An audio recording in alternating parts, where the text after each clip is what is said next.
E nós vamos tratar agora de Europa, para falar desses vários acontecimentos aí em 2025 que relacionam, então, o velho continente e o Brasil e o agro brasileiro. Por isso, nós vamos destacar aqui o acordo entre Mercosul e União Europeia e também a lei antidesmatamento da União Europeia, chamada aí EUDR e UDR, né? Estes dois assuntos, afinal, eles vão sair do papel? Como que a gente pode esperar que 2026, né, seja um ano aí que esses assuntos avancem? Para entendermos seus próximos passos, nós vamos conversar com o André Passos, professor de Direito na Fundação Getúlio Vargas. Muito obrigada pela participação aqui novamente, André. Queria entender contigo aí começar a falar sobre esse acordo Mercosul e União Europeia que está previsto para ter uma assinatura ainda esse ano, né? A gente está falando aí pelo menos dia 20 de dezembro. Você acredita que isso vai se concretizar? Essa data, ela deve de fato aí representar a assinatura de algo que está sendo esperado há tantos anos? E depois do processo protocolar aí de assinatura, o que muda na prática? Obrigada de novo pela participação. Olha, Mariana, uma honra estar nesse programa novamente, esse programa tão importante para o agronegócio brasileiro. E quanto às expectativas, né, elas estão altas, né? Tudo indica, e desde que isso foi negociado em Montevidéu ainda esse ano, que a assinatura do acordo Mercosul-União Europeia vai se dar até o dia 20 de dezembro, né? O Parlamento Europeu precisa passar e autorizar isso no dia 18 de dezembro, mas tem alguma resistência ainda vindo de alguns países produtores da Europa, tais quais Polônia, Itália e a própria França. Em relação às questões do acordo, há no acordo um quantitativo de alguns produtos agropecuários que podem ser vendidos através do acordo União Europeia-Mercosul. Carne, né, café, alguns produtos específicos, né, suínos, carne de frango e por aí vai.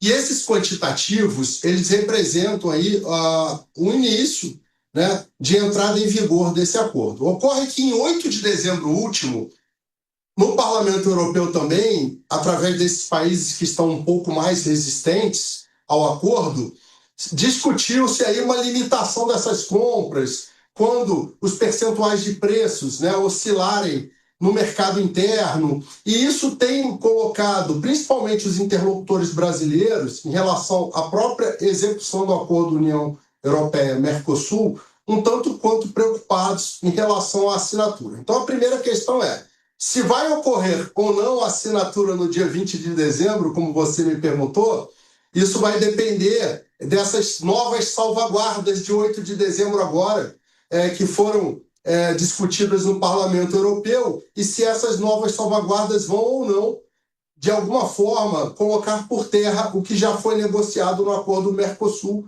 a ver, né?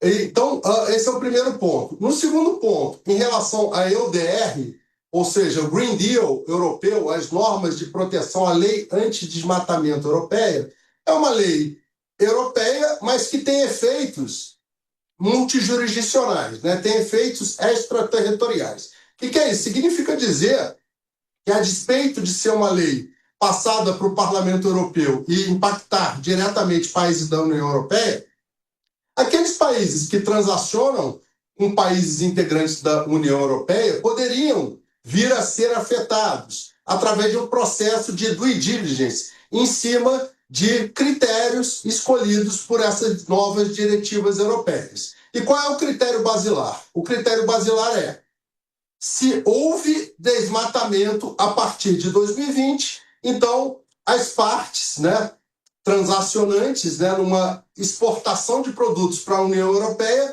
não poderiam, então, vender produtos agropecuários para a União Europeia. Frise-se, não há distinção nesse regulamento se esse desmatamento foi legal ou ilegal. Como a gente sabe, no Brasil a gente tem o Código Florestal, a gente tem o Cadastro Ambiental Rural, que determina percentuais de proteção, aliás, percentuais mais rígidos do mundo, né? Em algumas regiões do Brasil a gente chega até 80% de reserva legal E o que está dizendo esse regulamento é que nem as áreas passíveis de abertura para fins de produção estariam livres, então, desse embargo europeu. O que ocorre é que alguns países questionaram os critérios para essa elegibilidade, dentre eles o Brasil e, além do Brasil, alguns países europeus como a Alemanha. Então, essa é uma questão que também está em aberto.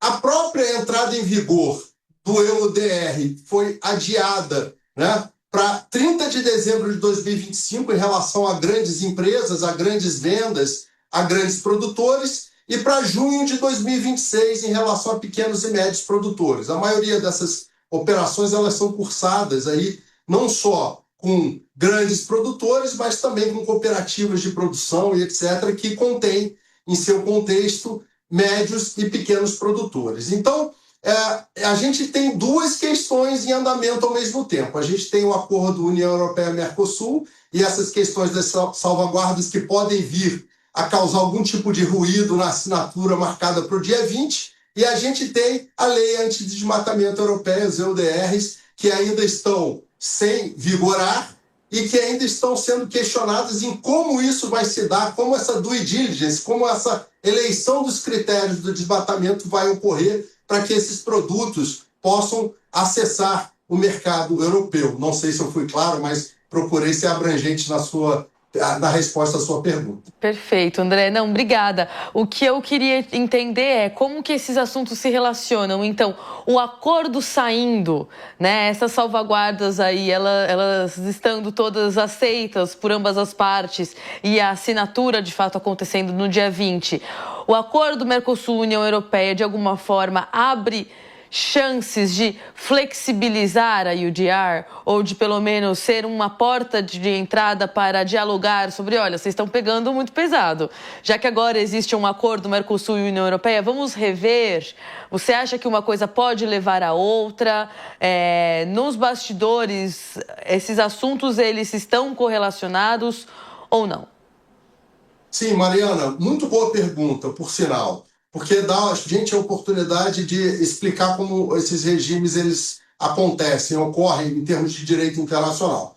O Acordo União Europeia-Mercosul, obviamente, vai ter todo um regramento, inclusive para definir aí como vão se operar, né, essas vendas entre blocos, né, entre os países do Mercosul e os países integrantes da União Europeia. E, obviamente, mecanismos de arbitragem de eventuais conflitos. O que significa isso? Significa isso que, realmente, com o acordo Mercosul em vigor, né, o acordo União Europeia-Mercosul em vigor, pode ser que, para fins de aplicação da EUDR, a gente tem aí algumas regras, né, específicas do Tratado União Europeia-Mercosul que, de alguma forma, suavizem ou relativizem as questões mais rigorosas da EUDR, a despeito, como eu disse, dessa questão burocrática, de como vai se dar. Isso está em discussão ainda, né? Como vai se dar a due diligence, como vão se dar as comprovações, levantamentos, qual será a documentação, inclusive, não só Brasil como Alemanha questionaram esse andamento e como não entrou em vigor ainda, isso ainda não está definido. E mais, eu diria mais para você, eu diria que, além disso tudo, a gente teve aí a COP30 recentemente no Brasil, em Belém do Pará,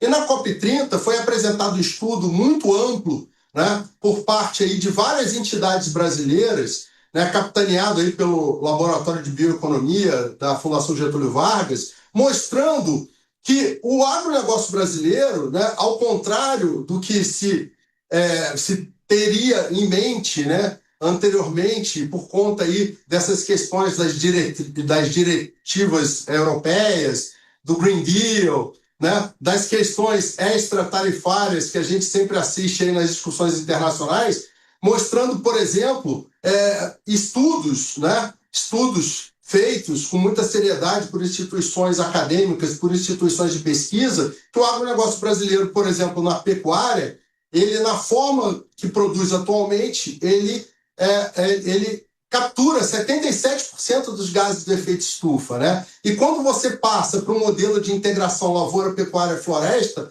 esses números vão a mais de 90%. Então, eu acho que não só a questão do tratado ter uma regra específica para a solução das questões em torno do tratado, a própria não vigência da EUDR e a discussão em relação aos critérios de due diligence, mas principalmente o que o Brasil mostrou na COP30, que o agro brasileiro, na verdade, é ferramenta de atuação e de combate às mudanças climáticas, pode ser realmente um fator determinante para se relativizar essas exigências da EUDR.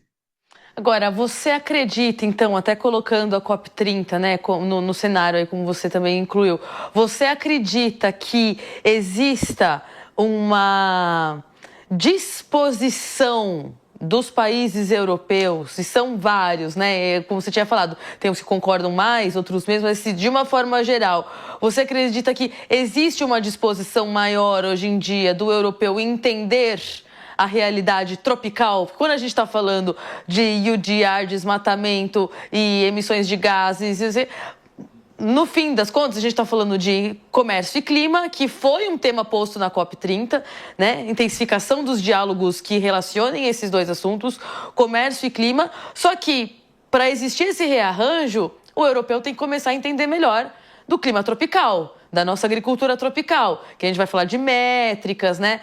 Você acredita que eles estão, de fato, dispostos a conversar sobre isso dentro da academia, de onde você, né, circula, ou que, no fim das contas, é mais um tom de protecionismo e é mais a gente criando expectativa quando, na verdade, eles não querem saber e não vão chamar a gente para conversar, né? A gente Brasil. Mariana, eu acho que era uma questão muito mais de assimetria informacional do que de, obviamente, de você ter uma disponibilidade para discutir essas questões, né? Aí tem várias questões envolvidas, mas eu gostaria de focar na questão acadêmica, científica, na questão dos trabalhos e na questão que foi posta na COP30. Eu acho que o Brasil aproveitou muito bem a COP30, né, para receber os países, né? As instituições do agronegócio tiveram, né, um espaço específico para a discussão desses temas. Eu acho que muitos acadêmicos e muitos líderes europeus e muitas empresas e representantes de entidades europeias também participaram dessas discussões e puderam constatar aí que todas essas métricas do agronegócio brasileiro que estão sendo postas, que estão sendo tratadas, que estão sendo demonstradas, são métricas positivas e métricas que impactam positivamente o clima. E eu acho que esse movimento que foi feito pelo Brasil na COP30, ele teve o condão de aproximar as pessoas de uma discussão mais racional em torno desse tema, né?